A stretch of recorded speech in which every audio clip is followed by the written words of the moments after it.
Hey guys, what's up? This is Neo again. Welcome back. Today we are gonna talk about trick or treat before the Halloween arrive for AI. Are we gonna be picking out for all the AI traits? What do I think about the near term and whether the AI chip stocks will be coming back around to the up instead of continuing towards more down? Now, memories of all kinds remain in ultra high demand, as we all know, despite Wall Street's capital expenditure capex jitters, because AI workloads are fundamentally memory bound. No memory, no AI compute. Memory now consumes up to 30% of hyperscaler budgets, which is a lot. So that's 725 billion. 30% goes directly to various kinds of memory. So, and physical manufacturing constraints block supply. So the structural shift from compute-bound to memory-bound AI during the early phases of the generative artificial intelligence boom, the primary bottleneck for tech giants like Microsoft, Google, Amazon, and Meta was pure computational power, meaning the AI accelerator chips from NVIDIA and AMD and the like, Qualcomm, etc. But now, Wall Street closely tracks graphics processing unit GPUs and specialized AI accelerators. However, as models scale to massive multi-trillion parameters, each new AI models increase in sizes, and the number of parameters keep on increasing dramatically, not linearly, but dramatically, crazily. Okay. However, as model scales into massive multi-trillion parameter systems and shift towards agentic workflows, the architectural bottlenecks shift decisively. Running inference and training simultaneously requires vast amounts of very fast data delivery. If the processor sits idle waiting for data, the entire multi-million-dollar cluster loses efficiency, right? This has been the main point that my channel talked about since early this year. And this physical reality has turned high bandwidth memory, HBMs, high density server DRAMs as well, and enterprise solid state drive SSDs from secondary line items into the core functional engine of the modern data center era, right? So exploding memory allocation in hyperscaler budgets, it's just logical. Market anxiety over soaring capital expenditure by hyperscalers, with collective mega-cap tech spending scaling towards unprecedented heights. Next year, we are talking about over 1.05 trillion USD to be spent for all these AI compute hardware necessities. And the year after, in 2028, is scheduled to be at least 1.21 to 1.25 trillion USD. At least. Okay, so misses a critical, so this notion where market anxieties over soaring capital expenditure by hyperscalers misses a critical internal plumbing change.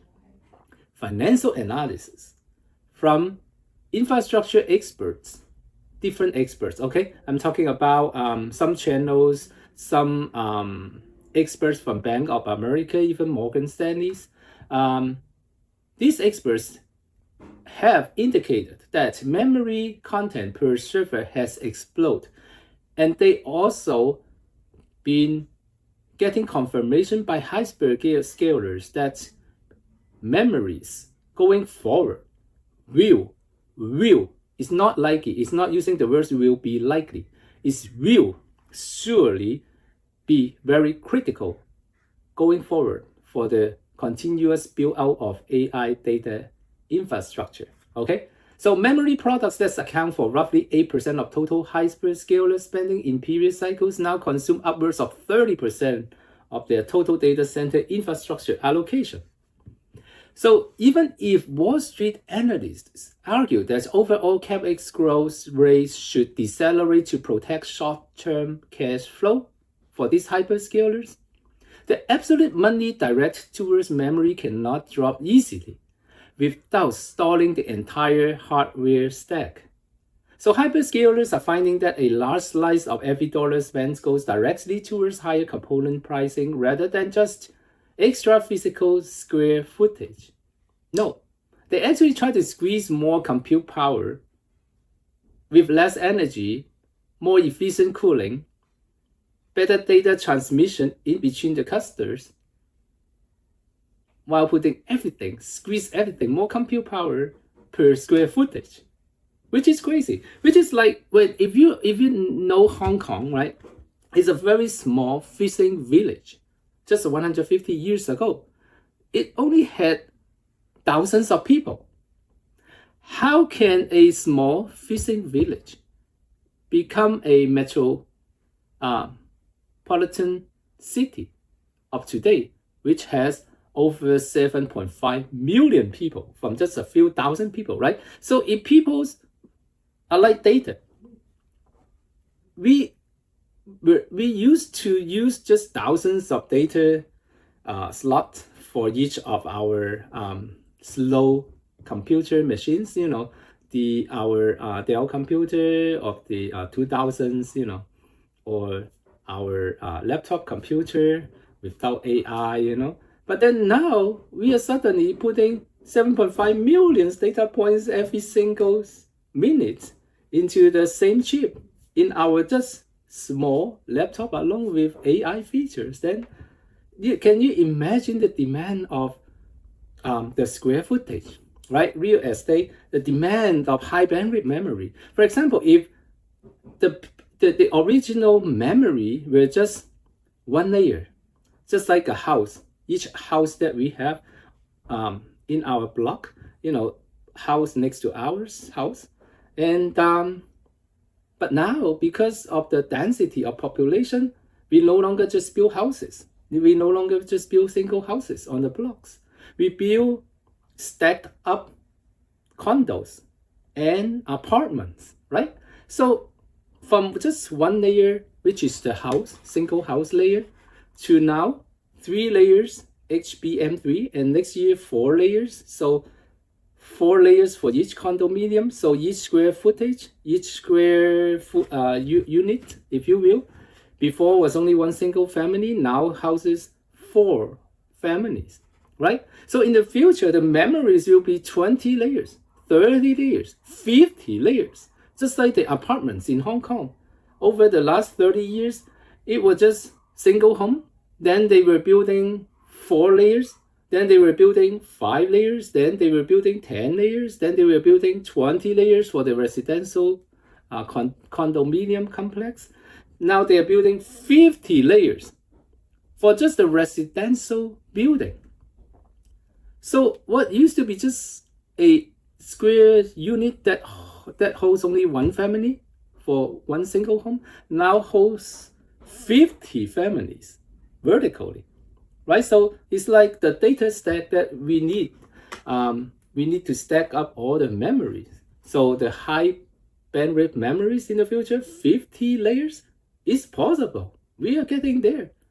So in order to achieve the complexity, you know how much AI needs to be embedded into these memories to manage how data flow in between the layers and how to solve the heating issue and data transfer issue, etc.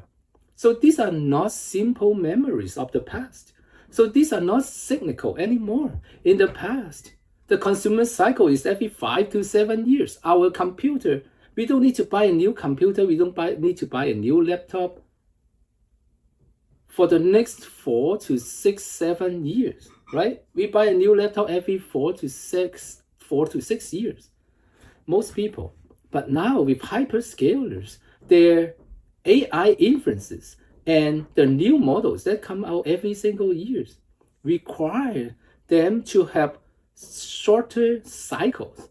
The shorter cycle means companies will be renewing their data center with newer machineries, faster compute powers machineries, better memory chips every 2 years instead of every 4 to 6 years as the consumer cycle dictate in the past. So the new cycle will be every 2 years, maybe even shorter, if the competition will heat up even faster than what we expect.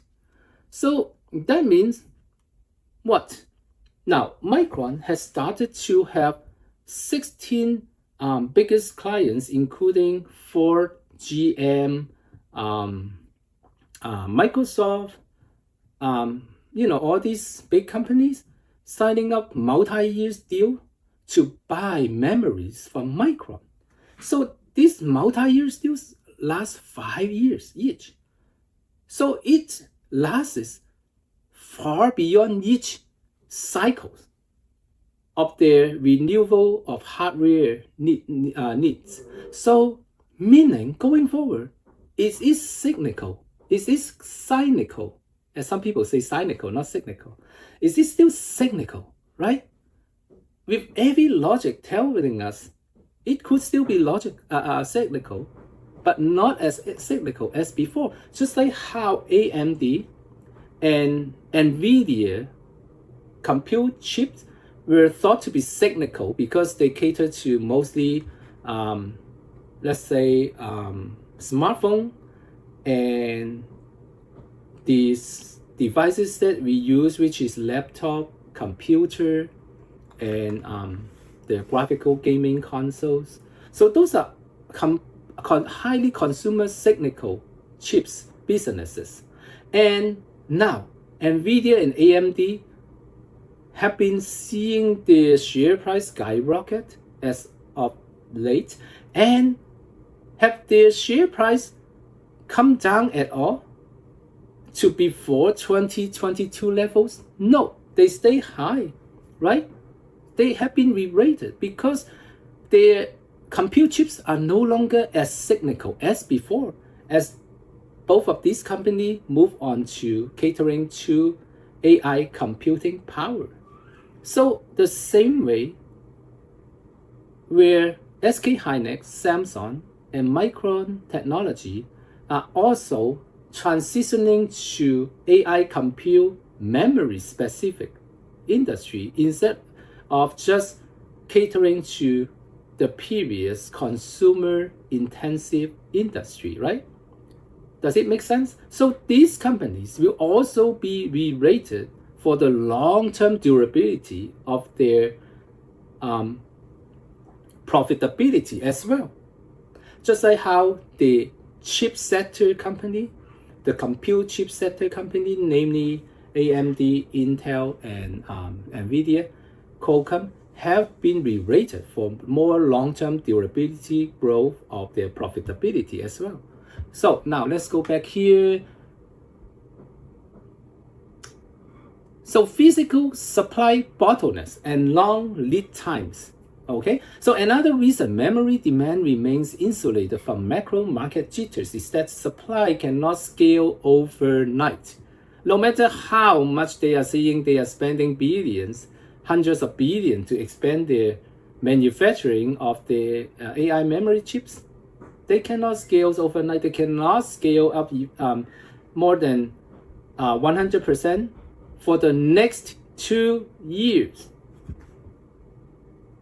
And once they scale up the next 100%, so from today's capacity of their manufacturing, scale up another 100%, by that time, the demand will still fast outstrip the supply at that time. So, okay. Another reason memory demand remains insulated from macro market jitters is that supply cannot scale overnight. Manufacturing advanced HBMs or dense server memory requires dedicated multi-step lithography, specialized through silicon via TSV capacity, and intensive clean room coordination. So I take this directly from the Stanford University report. Okay, so So whatever I'm saying from now on is from the Stanford University report. Industry forecast show that new greenfield fab capacity to alleviate these tight conditions will not meaningfully materialize at scale until late in the decade, meaning at least the second half of 2028. But still, that is a major unknown, right? Even, a lot of production expansion face delay. It always face delay. Look at Tesla, the production always face delay, right? So we are talking about, years away still, at least 2.5 years, 3 years, 4 years, even 5 years plus. Okay, now, let's see what is more important from this report. Short-term fluctuations in market sentiment do not instantly translate into a supply glut. Yeah, this is right. This report is really spot on. Cloud providers are forced to lock in long-term supply agreements years in advance. That's just what we talk about with GM, Ford, Microsoft, buying memory chips for the next 5 years by signing agreement, non-cancelable agreements. Those are binding agreements, giving top memory manufacturers incredible pricing power and cash flow visibility. The multi-tiered demand of diverse memory segments demand is not just one layer.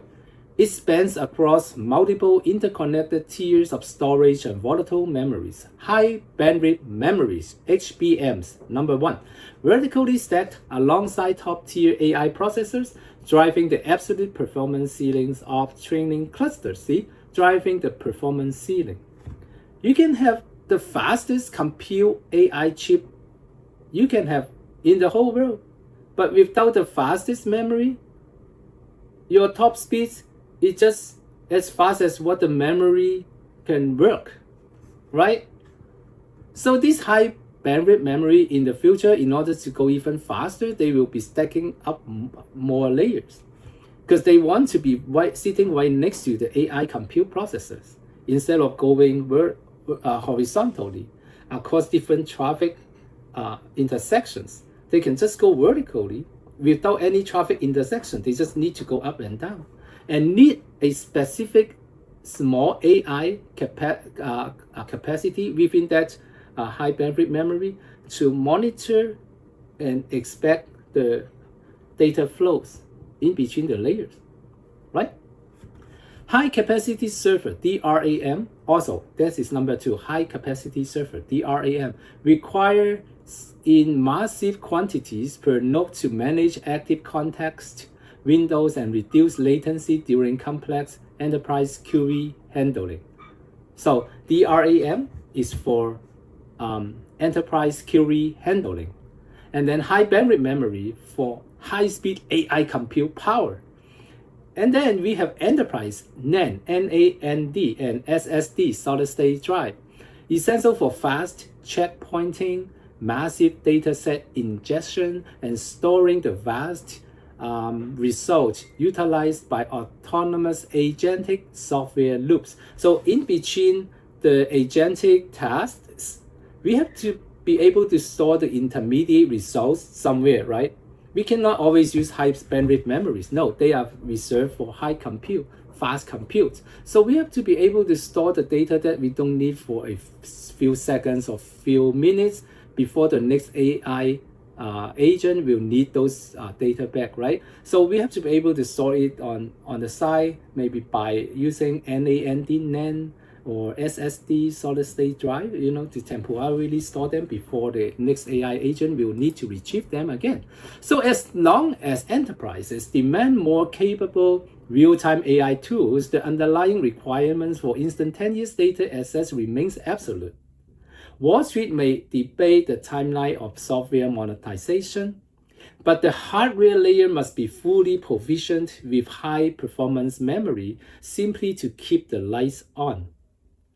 So, would you be scared by the current AI chip sector correction, if you will, correction or dips? I am buying the dips.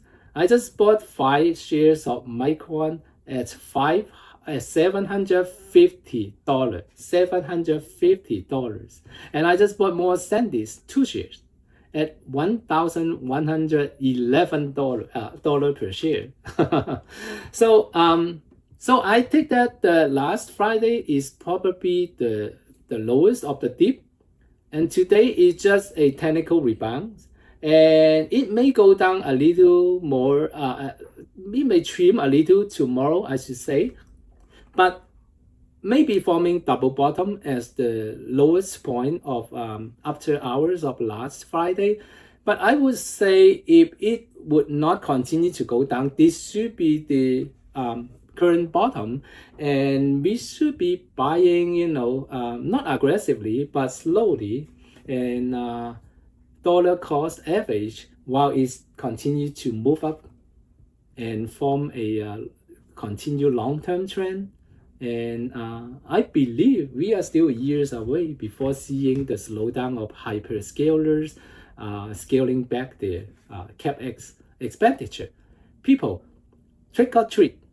What do you think? You may leave it on the comment below. Thank you for watching. I am Neo.